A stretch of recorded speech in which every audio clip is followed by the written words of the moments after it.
o buenas tardes a todos. Bueno, tengo el placer de presentar un libro que escribimos con el doctor Jorge Ávila y el doctor Osvaldo Esquenone. El libro trata sobre restricciones constitucionales y dolarización oficial. No sé si conocen a los autores, creo que son bastante conocidos. Ambos son doctores en economía en la Universidad de Chicago. Bueno, mi nombre es Adrián Rabier, soy el tercero de los autores. Y completé el doctorado en Economía Aplicada en la Universidad Rey Juan Carlos de Madrid.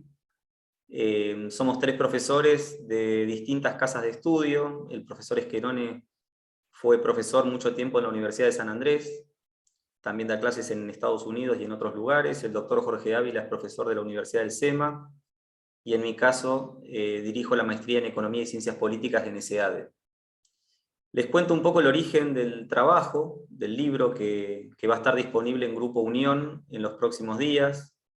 Está maquetado el libro, está casi terminado, no queremos perder la oportunidad de presentarlo en ExpoEFI, pero seguramente va a estar disponible para el 1 de agosto, de acuerdo a la propuesta de Grupo Unión y Rodolfo Distel en particular.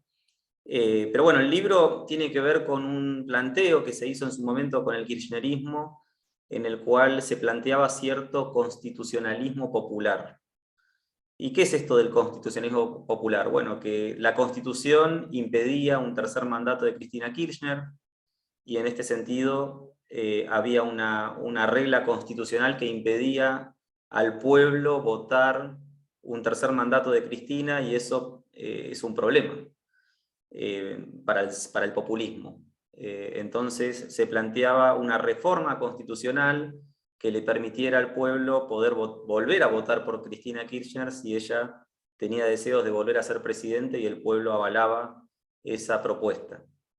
Bueno, la regla constitucional tiene un sentido. Esto en ciencia política se ha trabajado mucho, la importancia de la Constitución, de los límites al poder, de custodiar a nuestros custodios o controlar al Leviatán.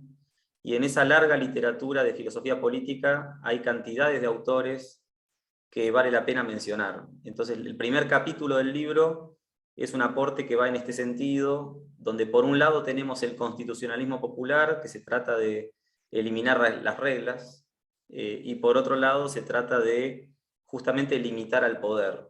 Entonces hacemos un repaso por la historia de la filosofía política, desde Thomas Hobbes en adelante. Thomas Hobbes es un autor de 1651 que en un libro titulado El Leviatán justamente propone que, bueno, justificar el poder del monarca. Básicamente sostiene que en estado de naturaleza tenemos una guerra de todos contra todos, y si en lugar de eso pudiéramos fijar el poder en manos de una persona, en manos del rey, por ejemplo, entonces todos podríamos ceder el uso de la fuerza y llegar a una sociedad un poco más pacífica. Entonces justifica de alguna manera que el rey disponga de un poder del uso de la fuerza que es un antecedente para la existencia del Estado. No pasó mucho tiempo para que los monarcas abusaran de ese poder por el consejo de los príncipes y de los asesores, y entonces empezó a haber una literatura, empezando por ejemplo con John Locke, donde se plantea dividir ese poder en el poder legislativo, el poder judicial, el poder ejecutivo. O sea, el poder legislativo que hace las leyes, el poder ejecutivo que ejecuta las leyes, y el poder judicial que podemos decir que juzga a quienes incumplen la ley. Y a partir de ahí empezó a haber contrapesos al poder. Después aparecieron otros autores como Sidney o Montesquieu. O sea, no solo se hablaba de dividir el poder, también se empezó a hablar de cierto constitucionalismo. Con los padres fundadores de Estados Unidos, los federalistas y los antifederalistas, en un debate muy importante, también empezó a haber una discusión sobre cuáles deberían ser las reglas de juego para que Estados Unidos pase de ser un país desierto a ser la primera potencia mundial como la conocemos. En ese sentido, el constitucionalismo no solo fijaba la posibilidad de elegir democráticamente al gobierno, tanto al presidente como al poder legislativo y demás, sino también bueno, que establecía cuáles eran las reglas para esos contrapesos y demás.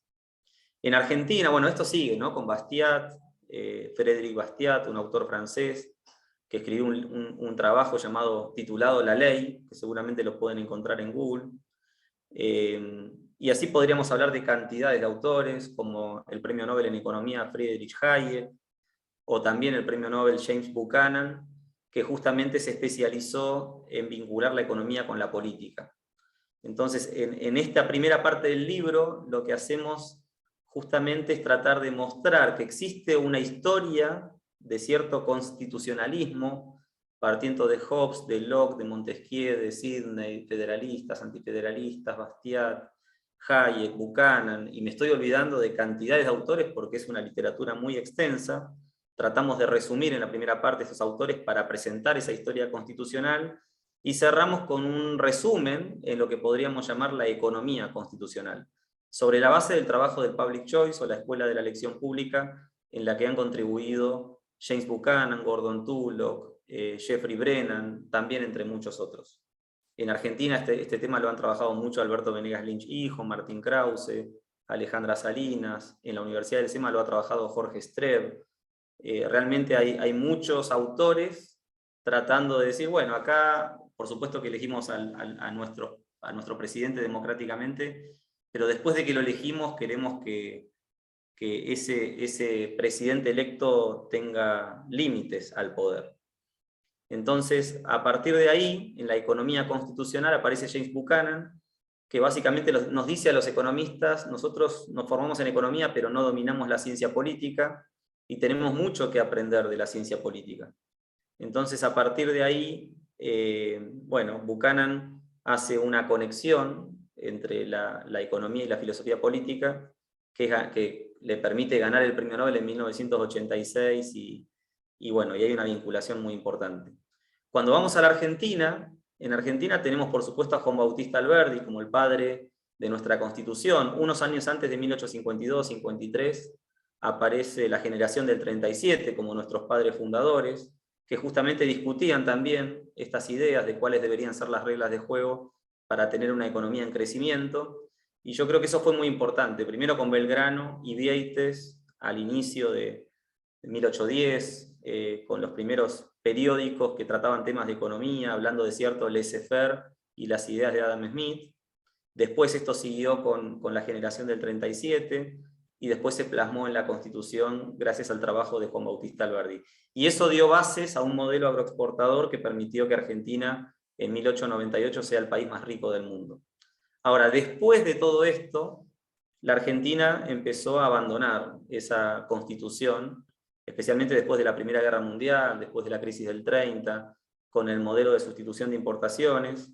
Y si uno avanza en la historia, el libro toca otros 2 capítulos escritos por Osvaldo Schenoni inicialmente y que consensuamos con Jorge Ávila también, en donde en esos 2 capítulos se tratan episodios que incluyen gobiernos militares, gobiernos radicales, gobiernos peronistas o justicialistas, que en definitiva le han dado a la Argentina un avance del Estado sobre la economía, con mucho populismo, con un aumento del gasto público, con déficit fiscal, con la monetización de ese déficit fiscal, lo que nos ha llevado a procesos inflacionarios cada vez más elevados.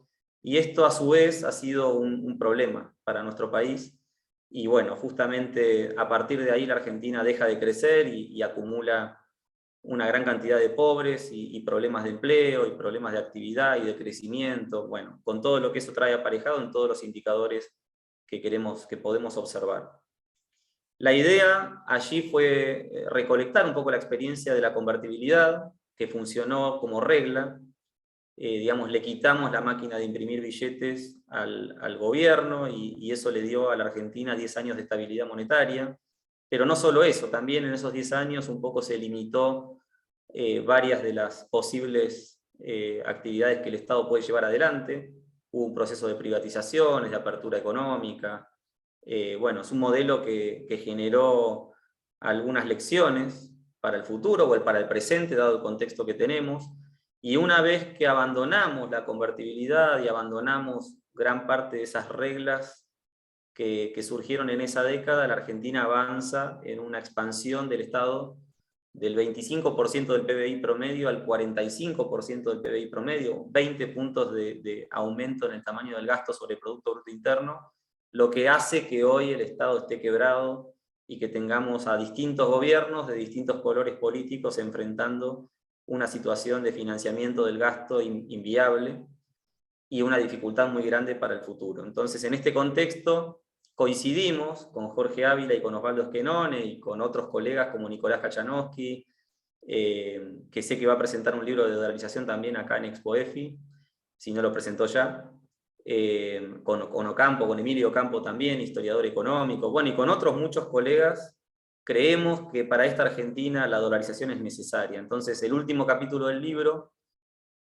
precisamente propone una dolarización oficial.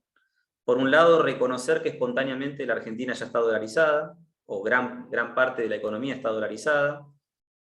Nosotros, los argentinos, sabemos que no nos podemos quedar en pesos, que esos pesos se licúan, que el dinero se nos derrite en las manos, y proponemos esta propuesta de dolarización porque pensamos que en el corto plazo nos puede dar una estabilidad monetaria casi inmediata, que es un gran desafío que podríamos resolver, seguido de lo cual podríamos tener también una baja en las tasas de interés, nominales y reales, una vez que eliminamos el riesgo de devaluación, una vez que bueno, resolvemos el problema de la inflación y la enorme inestabilidad que eso conlleva, empezamos a sacarle al gobierno la máquina de imprimir billetes y eso nos garantiza una estabilidad importante para, acompañado de otras reformas, poder avanzar en el ordenamiento de la macro, que eventualmente es un contexto necesario para que los emprendedores puedan hacer negocios.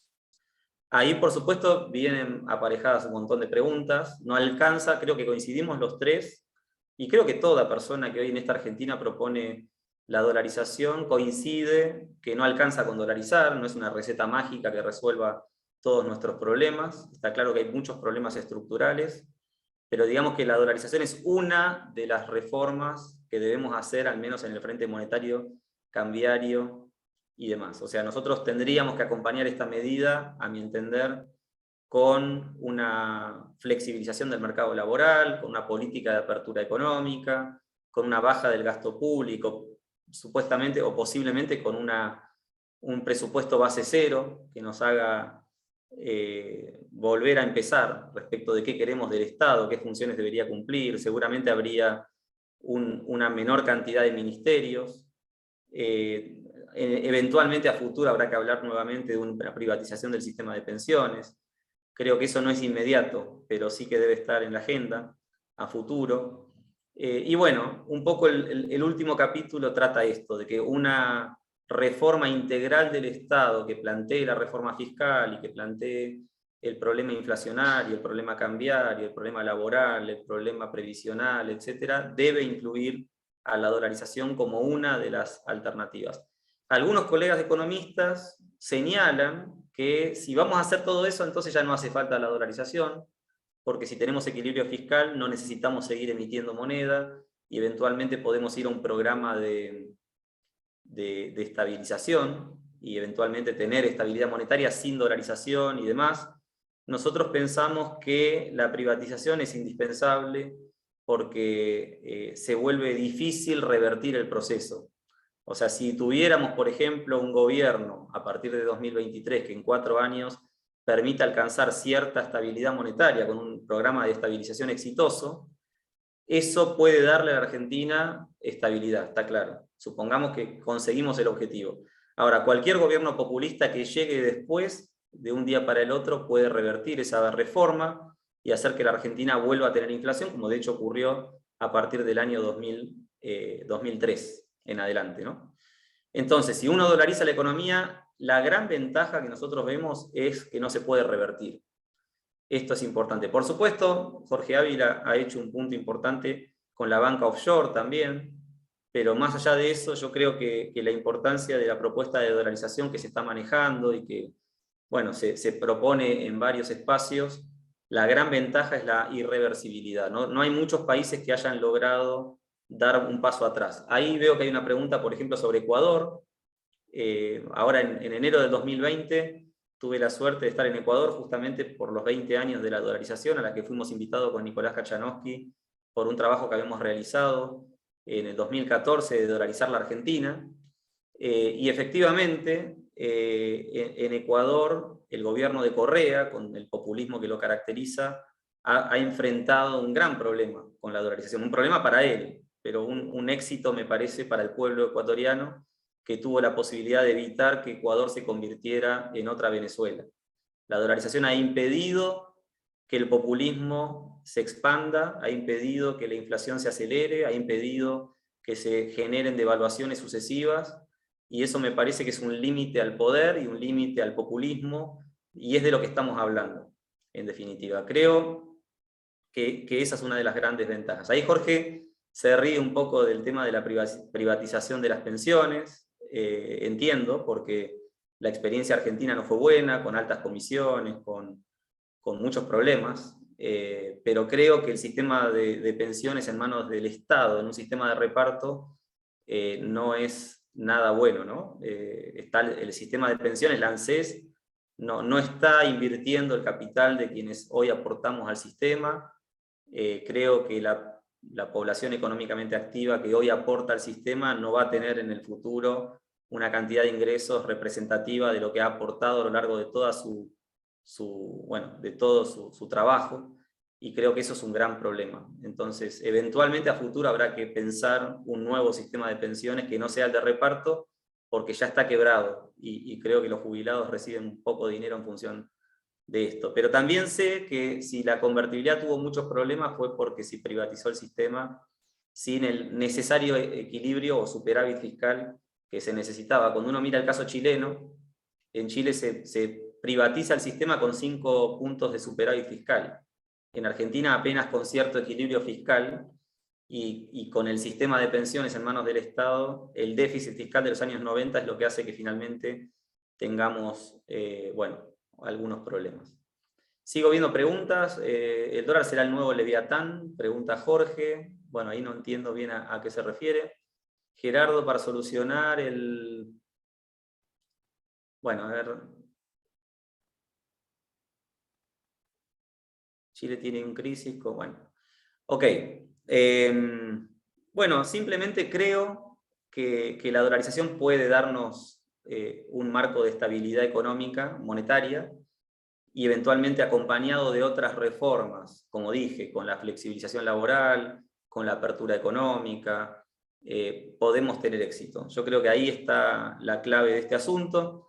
El trabajo es un poco más amplio, trata temas políticos, temas constitucionales, temas fiscales, temas monetarios, y creo que ahí está el aporte. A ver, resumiendo y cierro, y si hay preguntas trato de responder. Tanto Hayek como Buchanan han separado lo que ha sido la democracia limitada frente a la democracia ilimitada. La democracia ilimitada es un problema, o sea, permitir que la gente vote por un gobierno y que ese gobierno eventualmente haga lo que quiera en materia de política pública es peligroso para las minorías, es peligroso para la sociedad. Hay un ejemplo que a veces muestra esto, ¿no? Si 2 lobos y una oveja votan qué van a comer a la noche, pobre oveja, ¿no? Y yo creo que eso es lo que nos pasa en una sociedad donde no hay límites al poder. Creo que hay que darle algunas garantías a las minorías si queremos tener una sociedad pacífica y donde las cosas funcionen. Entonces, la democracia limitada es una democracia en la cual, por supuesto, votamos a nuestros representantes, pero luego la rodeamos de cierto constitucionalismo, de ciertas reglas monetarias, reglas fiscales, de cierto federalismo que tenemos que recuperar en la Argentina. Probablemente esto podría ir acompañado también de una eliminación del sistema de coparticipación federal de impuestos e ir a un sistema de federalismo real con correspondencia fiscal, que es otra de las propuestas que también hemos trabajado y que sé que Jorge Ávila también ha publicado. Bueno, son reformas que probablemente contribuyan a darle a la Argentina un reseteo respecto de sus reglas de juego y a partir de ahí tener un marco de reglas que proponga mayor inversión, mayor producción, mayor trabajo. La verdad que esa es la orientación que nosotros le damos al libro y a las propuestas. Después, por supuesto, el libro contiene detalles de toda la filosofía política que ha contribuido al constitucionalismo real, a lo que podemos llamar la economía constitucional también, de Buchanan, Gordon Tullock y Jeffrey Brennan. Hay 2 capítulos que tratan en los años 80 y los años 90 respecto de las experiencias que hemos acumulado. La verdad que hay problemas en todos los colores políticos. Este no es un libro que vaya en favor de un determinado color político o un determinado partido político. Y sí ver qué podemos hacer de acá en adelante para darle a nuestra Argentina un marco de reglas adecuado. Insisto, quienes dicen que la dolarización no es necesaria si tenemos equilibrio fiscal, nos preocupa la irreversibilidad. El equilibrio fiscal lo podemos perder en un día. O sea, cualquier gobierno populista que gane podrá revertirlo. En Ecuador, volviendo al caso, hemos tenido un cambio de reglas con la dolarización y Correa ha tenido grandes límites al poder una vez que la economía estaba dolarizada. Una vez que reemplazamos el sucre con el dólar en Ecuador, los ecuatorianos abrazaron el dólar y no quieren perderlo, no quieren perder la posibilidad de cobrar sus remuneraciones en una moneda dura o en una moneda, digamos, que es más estable que la nuestra, y eso le ha dado a Ecuador cierta estabilidad. Y bueno, ahora, de hecho, el voto del ecuatoriano ha ido en favor de un candidato que propone acompañar la dolarización con otras reformas de mercado, y eventualmente Ecuador podría tener un proceso que vaya en el buen sentido, si es que el gobierno actual logra también generar los otros desafíos, la apertura económica, la flexibilización laboral, entre muchas otras. Bien, leo a ver si puedo responder algunas de las preguntas, porque se van acumulando y va bajando, y bueno, no sé si hay un moderador que lo haga o lo hago yo. Disculpe, ingresé tarde. ¿Cuál es el libro? Bueno, el libro es, se los voy a poner en pantalla, a ver si lo tengo acá, o les digo el nombre. El título se titula Populismo, restricciones constitucionales y dolarización oficial en Argentina, y es un libro que hemos publicado con Osvaldo Esquenoni y Jorge Ávila. Mi nombre es Adrián Rabier, y el libro va a salir en breve en Grupo Unión. El 1 de agosto estaría disponible. El 1 de julio, perdón, ahora en unos pocos días. Luego, en el índice, hay una introducción, que escribimos los 3, después hay un trabajo que es la historia y la economía constitucional frente al constitucionalismo popular, ese es el capítulo 2. El capítulo 3 es el sector público argentino, 1970-1985, invasión sostenida sin hostilidad. El capítulo 4 se titula Sistema monetario y déficit, incompatibilidad asimétrica, la convertibilidad en Argentina 1991-2001. Y el capítulo 5 es Economía bimonetaria y dolarización sostenible, que es la propuesta que inició con Jorge Ávila y que hemos acompañado con Osvaldo Esquenoni también. Ahí Facundo aclara, la convertibilidad no fue una dolarización, está claro. Nosotros usamos generalmente la convertibilidad para señalar que en el muy corto plazo nos puede dar estabilidad monetaria y le permitió, de hecho, a la Argentina en 1991 salir de una hiperinflación para tener estabilidad monetaria a partir de 1992. La dolarización sería semejante. Por supuesto, después está el desafío más práctico, y hay algunas aclaraciones que tendríamos que hacer, ¿no? Respecto de que no hay dólares suficientes, de que sería perder cierto nacionalismo, de que perderíamos cierto señoreaje. La verdad que hay muchos mitos en torno a la dolarización que se pueden responder técnicamente cuando lo analizamos en profundidad. Ecuador, dice Miguel, Ecuador está catalogado como un mal ejemplo a seguir. Bueno, pero no hay que mezclar las cosas, ¿no? Digamos, Ecuador claramente tuvo dolarización, pero también tuvo un gobierno populista muy peligroso, a mi entender. Las medidas económicas del populismo de Correa y los representantes, los presidentes que siguieron, ampliaron ese populismo, y sin embargo Ecuador pudo mantener cierta estabilidad. A ver, es un buen ejemplo también para decir que con la dolarización no es suficiente, que la dolarización no es garantía de que vas a tener una economía sana, de que la economía va a estar creciendo. Sin embargo, sí es una garantía de estabilidad monetaria o de límites al poder, que es un poco el punto del libro.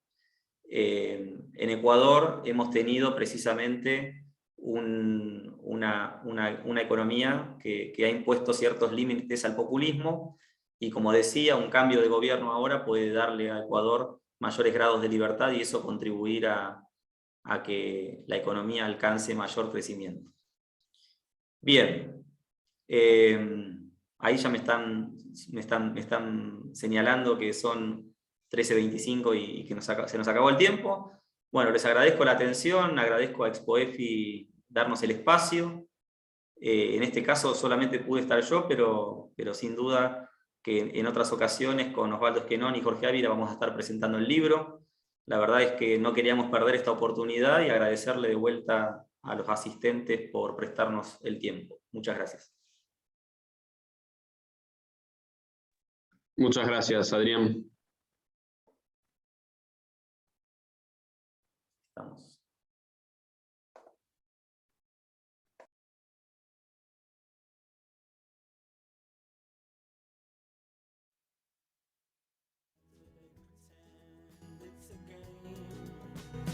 Acting like the only